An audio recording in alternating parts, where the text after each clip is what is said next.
ఓలక్క, అస్తమాను ఆ గిన్నెలు గరిట్లే పెడతావు గాని ఆ కెమెరాలో నీ మొహం ఎట్టవేంటి అని అడుగుతున్నారు. అందరికి దెయ్యాలు భూతాలు ఫీర్ ఉన్నట్టు నాకు కెమెరా ఫీర్ ఉందండి. సర్లే గుండె ధైర్యం చేసుకుని గబుక్కుమని వచ్చామే అనుకో.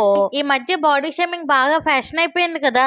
ఎవరో వచ్చి ఏదో అంటారు, దానికి నేను మళ్ళీ ఇంకోటి అంటాను. ఇది సోషల్ మీడియా కదా, ఏమన్నా తీసుకోవాలని ఇంకొకరు అంటారు. అదేమన్నా తాంబూలమా హారతిపల్లమా అందరి దగ్గర తీసుకోవడానికి. అందుకే ఈ తంటాలన్నీ మనకి ఎందుకురా బాబు అని చెప్పి ఆ తట్టలో బుట్టలో గిన్నెలు గరిటెలు చూపిస్తానండి. ఈసారి ఎందుకో గాలి ఇలా మళ్ళింది, నేను కెమెరా ముందుకు అలా వాలేనండి. ఎప్పటిలాగే ఇప్పుడు చేస్తున్నది కూడా చికెన్ ఫ్రై ఏనండి, కానీ ఈసారి కూసంత స్పెషల్ అనమాట. టేస్ట్ కూడా అలాగే ఉంటది అనుకోండి. ఇది పప్పుచారు లో కాంబినేషన్ చికెన్ ఫ్రై అండి. కానీ మాటగా మాటగానండి, పప్పుచారు ప్లస్ చికెన్ ఫ్రై, అబ్బా ఏమన్నా కాంబినేషన్ అండి. నాకు ఇష్టమైన ఫుడ్ కాంబోస్ లో ఇది ఒకటండి. కాదు ఇది ఫస్ట్ అండి. మీకు ఏ కాంబో అంటే ఇష్టం కామెంట్ చేయండి. సరే గాని సబ్స్క్రైబ్ చేసుకోవడం మర్చిపోకండి.